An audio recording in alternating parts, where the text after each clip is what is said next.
Growing Series podcast, powered by Cargill.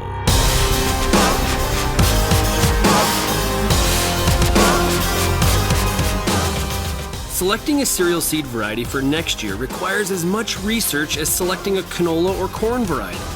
Taking into account the disease package and yield potential are critical to enhancing the ROI of your cereal rotation. You're listening to the Growing Series podcast, powered by Cargill and presented by Sean Haney and RealAgriculture.com, bringing you timely advice to help you achieve your goals.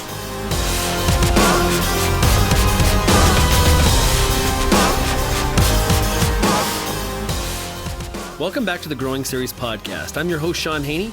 As we mentioned at the open of the show, today we're talking variety selection and why it pays to do your homework when it comes to that process. To help guide us, we are joined on today's episode by a familiar voice. So with that, sit back, grab your notebook, and listen in on a great discussion on what to consider when it comes to cereal variety selection with Janelle Delage, Cargill agronomist from Saskatchewan. How are you doing today, Janelle? I'm great, Sean. How about yourself? Good. Harvest is a real challenge across the West this year. Yeah, absolutely. There's been a lot of late season moisture that's caused all sorts of challenges all across the prairies. Janelle, a lot of farmers, when they get to the wintertime, they spend a lot of time thinking about their canola variety that they're going to plant. Why do you think they need to spend a little bit more time when they're selecting their cereal variety? So I think that farmers need to spend more time thinking about their cereal varieties for a couple of reasons.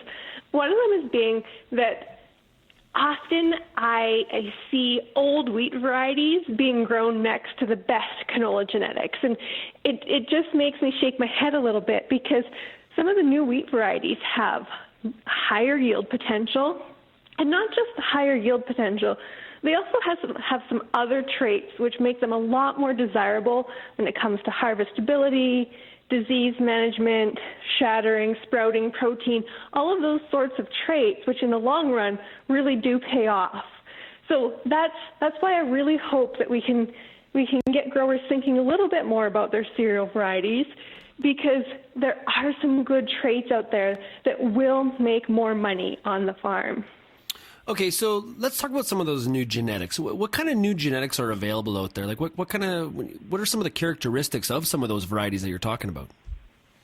Yeah, so some of the key things that pop into my mind are around disease and fusarium tolerance.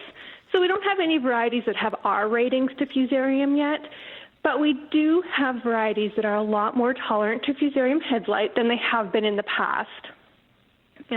Some of the other traits that I think about are height and lodging.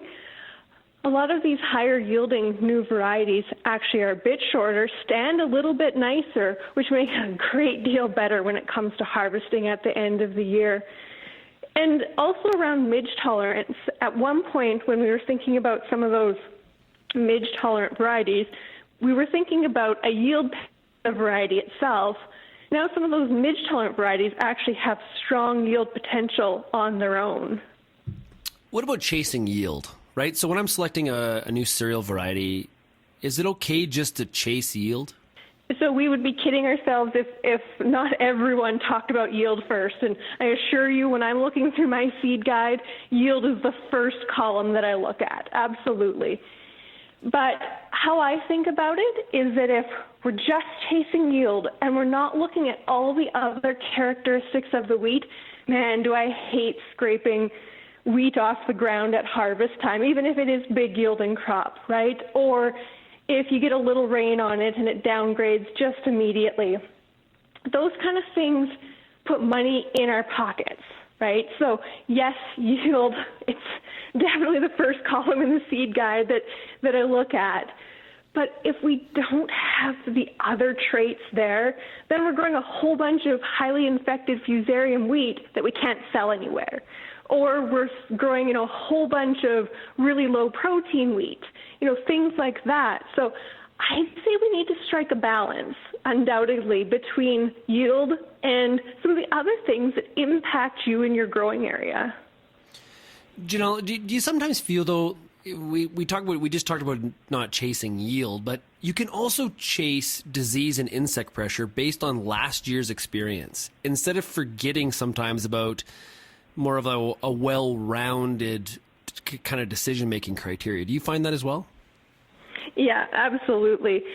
I would say that if we're not taking into account what we saw last year for insects, disease, downgrading factors, then we're really, really shooting ourselves in the foot, because all those things ultimately have an impact on yield. Okay, Janelle, so when I'm trying to figure out which variety I actually want to grow, how do I go through that decision-making process? What are some of the resources or ways that I should be thinking about this? So I know many growers who grow more than one canola variety. I like to think of our cereals in the same fashion. Why not try more than one variety? That way, when new varieties do come to the market, you can give them a shot besides some of the ones that have been performing for you in the past. That way you get to know what works well on your farm and your growing conditions in your region. So that's one thing that I'd like to start with. The other thing I would say is it's really just about knowing what it is that's impacting your farm. What's having the biggest impact on your wheat? And once you know, take into account what fertilizer package you're applying to your wheat, as well as historic disease pressure, historic insect pressure. That way you can know if you're pouring the fertilizer to it, you definitely don't want to be growing a tall variety that's susceptible to lodging, because you're just going to set yourself up for failure. So it's about finding the balance between, what are the practices that you do on your farm, and what are the pests and diseases that impact you, and choosing a variety that matches. And using that seed guide to kind of go through and pick the traits that are most important to you, and then hopefully, in the ideal world, one of those lines up with a high-yielding variety, and you'll be very happy with it. So what about talking to some of your neighbors, what they're doing? Yeah, definitely talking to neighbors, talking to, local agronomists. It's a great way, because they see so many different varieties in a short period of time that it's just a wealth of information for sure. Word of mouth is always very powerful in any sort of marketing, but I think I would encourage, growers as well, though, when they do talk to their neighbor and ask them, you saw you grew that variety. How did it work out? You also get the context of how much fertilizer did they use? What was the rainfall? All those kinds of other questions. So you kind of get a full picture. So if if your neighbor says, "Oh, it was terrible, didn't work," you sort of have a bit of a context of maybe why. Yeah, absolutely. Because without all of those things, you will be setting yourself up for disaster. Or if you're talking to someone too far away who may not, be affected by some of the same conditions that you are, you're going to be really unhappy, because it might not perform very well for you in your area. Yeah, and this year, obviously, a lot of growers across Western Canada are facing some real adversity when it comes to harvest of cereal crops. And it's really going to take some forward thinking, I think, or some resilience to kind of not get bogged down in, last year, my cereal crops did X and it wasn't great, and this happened, and the quality issues, and really look upon 2017 as a fresh year as well. Yeah, because if they don't, would like everyone to take that approach, because it really has probably been one of the most challenging years. But I wouldn't want to discount some of the things we've learned, because there could be some things potentially around, days to maturity. We watch that so closely with our canola. Have we been watching it closely enough with our cereal varieties? Even some of the varieties do handle the weather better and grade better after bad weather. So knowing some of those kind of things can help you make, good decisions for next year as well. When we're thinking about which cereal variety we're going to grow, also a good time to think about which combination of seed treatment also works well with that variety? Yeah, I would say for sure, because not every variety has the same disease package. And seed treatment can help you there. And like you had just said about this year being somewhat adverse, is going to potentially impact the seed quality that's out there. So want to make sure we're getting that seed tested and using a seed treatment that, is strong on whatever disease it may be that you have, or whatever disease the variety you've chosen might be a little bit weaker on. Yeah, okay, some of the people here may be listening and being like, you know what, this is all fine, sounds great, but I've been growing this same variety for a really long time and it's working for me. It's tried, it's tested, it's true. I grow it every year. Why would I change now? So what I would say is that in a lot of cases, wheat or our cereals may be some of our least profitable crops that we grow on the farm. And why now is because I think we can make it more profitable by switching to some of these newer varieties.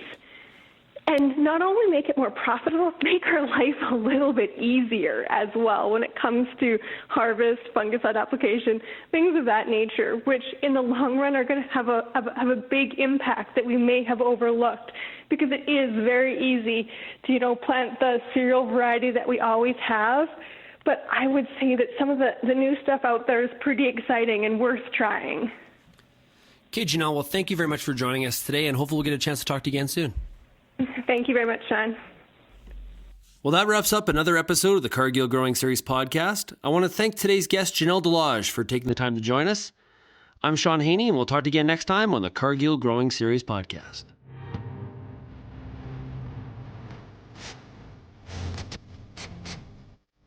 You've been listening to the Growing Series podcast, powered by Cargill and presented by Sean Haney and RealAgriculture.com. Cargill's experts are ready to help you make the best decisions for your farm. Find more advice at cargillgrows.ca.